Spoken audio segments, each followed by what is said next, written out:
What is going on, all of you lovely people out there? Thanks for stopping by.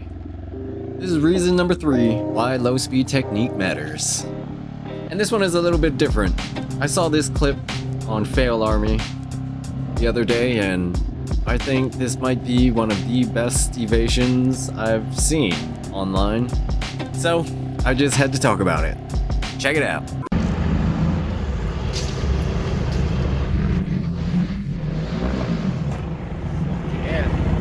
I mean, that was pretty damn impressive, right? Let's break that down. First, the cop is trying to catch the rider by surprise. He's springing out onto the road at the last possible moment. He does a pretty good job with timing that spike strip as well. He missed the other cars going by and just slid it right in between the passing cars. The moment that strip gets flung out, dude is immediately on the brakes, hard stop, and pulling a small stoppie in the process. And as the back wheel drops down, maintains his speed and balance, uses that split-second patience you need, just allow that passing car to get by, drops the bike to a 90-degree turn, finds the gap between the parked cars, he's onto the sidewalk, and gone. Now let's be real here, most of you wannabe squidlets out there would have either gone right into the spike strip, over the handlebars when the rear wheel lifted, dumped the bike in the hard braking, or, if you managed to get the bike stopped, would either have been a sitting duck waiting to be tackled to the ground, or maybe you managed to make that turn, but you slam into those parked cars. Now, avoiding a spike strip being thrown at you is hopefully something that none of you have to worry about, right? Right?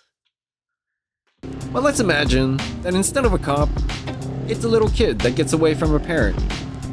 Maybe it's a dog, cat, deer, or, more than likely, a car turning out in front of you. Be it making random U-turn or just stopping in the middle of the road. Who knows?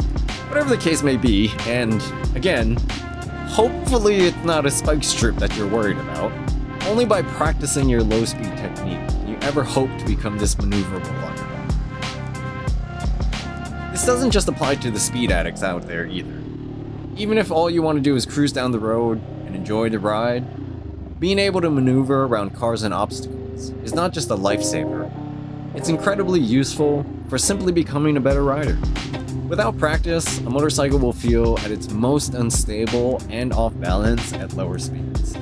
And pulling a hard stop on a bike can really throw your balance off without practice. But with practice, you can be at your most maneuverable at lower speeds, threading gaps you might not have dreamed possible. The most amazing aspect of this to me, honestly, is that you can apply these techniques to any motorcycle and achieve the same results, no matter the size, weight, or turning radius of the bike. From a mini bike, to a sport bike, ADV, to a big old cruiser, unlike cars, rider skill can overcome any of the engineering limitations a bike might have. But you can only get there if you practice. So, while avoiding a spike strip that's just been thrown at you is not going to be a common occurrence, I hope, hopefully this helps illustrate how developing your low-speed technique can help you as a rider. Have fun out there, ride sane, and maybe try to avoid getting into a situation where someone is going to throw a spike strip at you in the first place. Okay? Okay. Thanks for watching, and I'll catch you in the next one.